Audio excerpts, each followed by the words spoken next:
Hey, what is going on, guys? This is the SS Ultimate Goku back with another video. And so today I just got back from Monday Night Raw in Buffalo. It was a very good Raw, a very surprising Raw. They had a lot of surprises at this Raw, but CM Punk made it known, came right out right away and said what he said about Cena and Rock and Seth, and then beat the shit out of Seth. I mean, that was a crazy brawl. Um, I was on floor 7, uh, row 4. And my brother and some of my friends, my boy Kyle, they were actually sending me during the broadcast, like, you know, they should see me on TV. My brother sent me like a screenshot of like, I guess I had appeared briefly on the camera when they were showing Punk. Um, so I thought that was pretty awesome. Um, but yeah, I mean, when he went through the when Punk and Rollins went through the uh out of the arena when they started going into the crowd or whatever where the floors were, like I was like right there when they were brawling. Like he was like very close to where we were, to where I was in the section. So that was pretty cool. I got a couple snapshot pictures, um, and some video of the brawl, which was awesome. However, later in the night, now of course, obviously, when you're at Raw, if you've gone to any of the WWE events, you know that you can't hear what they're saying on commentary, which I think is kind of dumb. But you can't hear any commentary stuff, like even I mean like when they show the TV screens of like Michael Cole and Pat McAfee, they have them always muted on the TV screens. I mean, this has been always the thing. I've gone to multiple wrestling events at the Key Center, and they've always been like that, where they always have them muted when they briefly talk. I mean, not the whole thing. Like, obviously, you can't do it for the matches, but like even when they show them on TV screens, they still mute them. So I have no idea what they really said. I was trying to see like some of the stuff they said during the segment because I didn't hear what Michael Cole and Pat McAfee had said.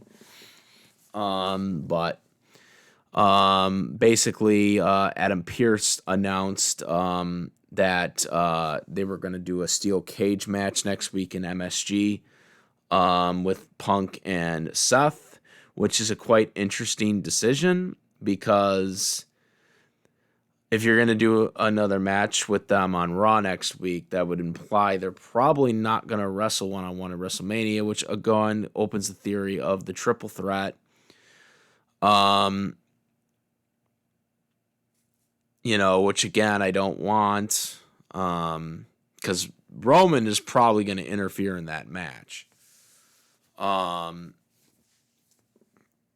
Now I've heard people trying to say that there's probably going to be a tag match or something like that, like with Rock involved, Rock, Cena, Punk, and Cody in a tag match or something like they did with Rollins last year. I doubt very highly they're doing that. That just doesn't make any sense. That they would do a tag match again. It would just basically be recycling the same thing that they did last year. Um, but I had heard about that as now a rumored possible night one main event, which again Punk should be going for the title, like that. And again, that promo was so godly. Like he did that with no writers, no script right. Like that was Punk. Like Punk does not you like the writers don't write for Punk. Like Punk, like it's saying that every wrestler doesn't. Not every wrestler can do what Punk does. Some of a lot of the wrestlers do need some help from the writers to kind of figure out what they want to say. And not everything, but like sometimes they do need to consult with that. Punk doesn't need that. Punk can do his own writing off the cuff. Like he knows what to do. And the way he did that, no hesitation, no nothing. He knows exactly what he wants to do, and he does it. And he knows exactly what he wants to say, and he does it. Especially now, where you're in a post Vince McMahon PG, not really so much PG, but still technically PG era, where there's not as much restrictions anymore. Punk can do even better than what he did back then. And I don't know if you could put this promo on top of the pipe bomb in 2011, but this is right up there. This promo right here is right up there with it. Maybe just a step under the iconic 2011 pipe bomb. But, I mean, that was just fantastic. Talking about Cena, saying what he had said, all those years ago about Cena was true. Stuff about The Rock, just fantastic. The fact that he's not going for the championship is ridiculous. This guy deserves to be in the world title match, not John Cena. I've heard people now saying that there's going to be a SummerSlam match now with him and Cena if Cena wins. I don't think that's happening. Punk wants to main event WrestleMania, not SummerSlam. He'd already main evented SummerSlam. He main evented it with Jeff Hardy in 2009. He wants a main event WrestleMania.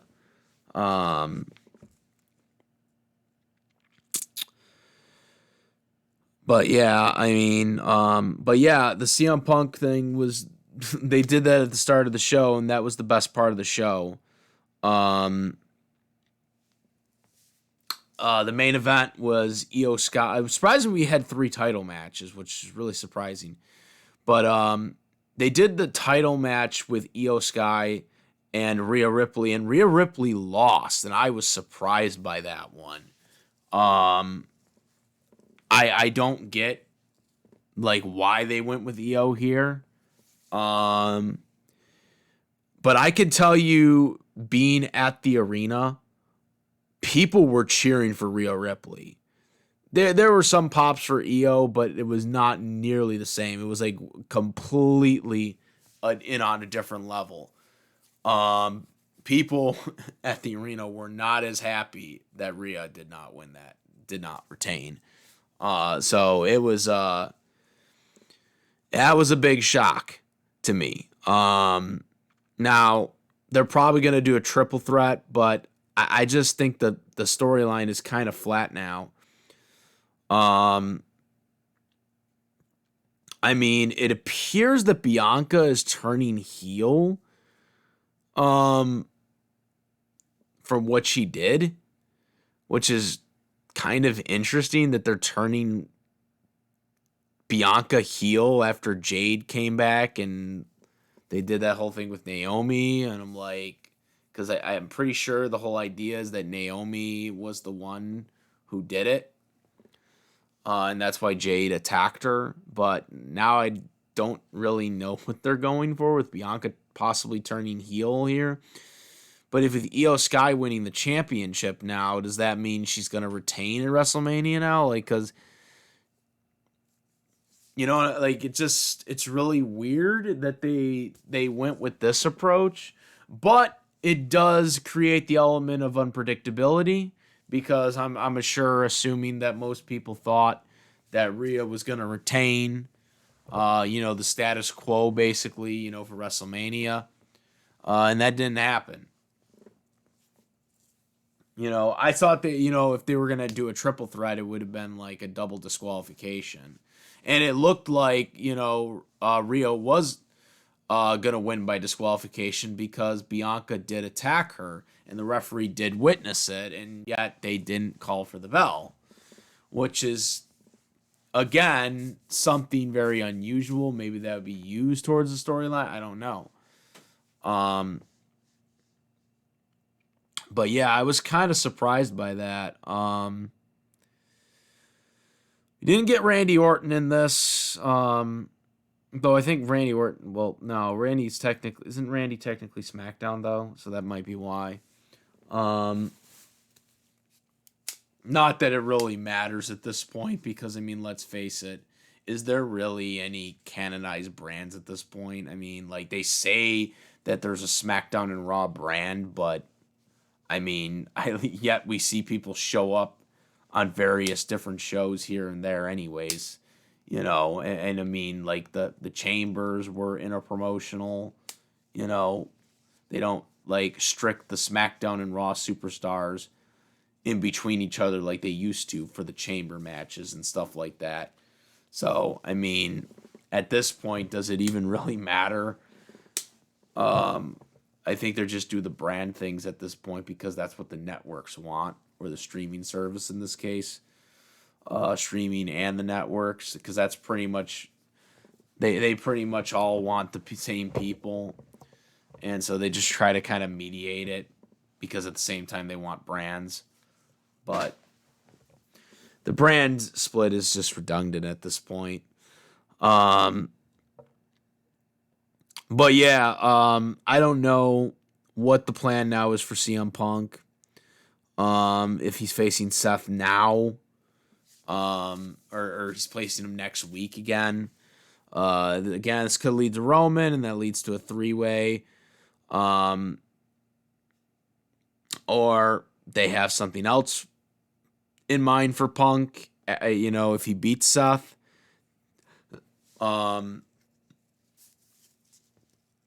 I just don't know. I really don't know because then he also attacked Rock and Cena. So I don't know. Maybe they do. I mean, I don't want to get my hopes up. The fact that they would somehow insert CM Punk into the 3-way, because I just don't know how that would be possible unless Heyman does have some stroke. But again, Heyman's not a general manager or authority figure. So I don't know how, like people have brought up, well, Paul Heyman has the favor, but for CM Punk, but Paul Heyman doesn't have the authority to insert him into a match. Like he's the GM, or he's not a GM, he's not the general manager or anything, so, in terms in storyline, in kayfabe. In storyline and kayfabe, Paul Heyman isn't anything, in terms of being able to make the matches and stuff like that, or change matches and stuff like that. Rock can do it because he's the director. He actually is a director of the board, but they use that in storyline as well for him to be an authority figure. But you get what I'm saying? Like, I don't see where that comes into play. Somehow Punk would be added to the triple threat. And if Io, Rhea, and Bianca is a triple threat, that's going to be more than one triple threat at WrestleMania. Now, granted, that was a Vince McMahon rule where only one triple threat match could occur at WrestleMania. That was a Vince McMahon rule, so maybe that rule has been lifted now, since Triple H is doing creative now. But again, a triple threat non-title match doesn't make any sense. So if it's Roman, Seth, and Punk, then non-title. It's just dumb. But I guess we'll have to find out, next week what happens, in the cage match. But nonetheless, overall good show. I enjoyed. I mean, I enjoyed the beginning the most. After that, everything was just kind of a blur. I mean, I watched everything. I was like, we had a tag title match. We had an Intercontinental Women's title match. We had Gunther.